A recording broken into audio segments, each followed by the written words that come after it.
ចាជំរាបសួរបងប្អូនទាំងអស់គ្នារីករាយថ្ងៃអាទិត្យហើយថ្ងៃនេះ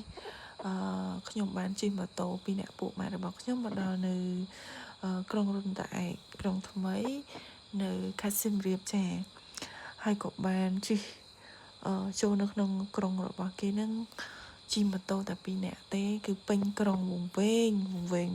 មែនតែនវង្វេងច្រើនផ្លូវមែនតែនតម្រាំតែរចំការត្រពាំងបាយជូរឃើញហើយជាក់ស្ដែងរកឃើញហ្នឹងដោយមានបងស្រីម្នាក់ក៏គាត់ជូនមកចាបងស្រីគាត់ជិះនៅខាងមុខគាត់ជូនទៅរកផ្លូវហ្នឹង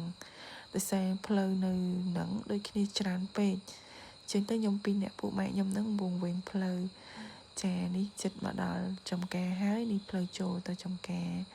ហើយឥឡូវហ្នឹងខ្ញុំក៏បានថតជាមួយតំពាំងបាយជូរផងដែរជាមួយនឹង17 Pro Max ចាជម្រាបលា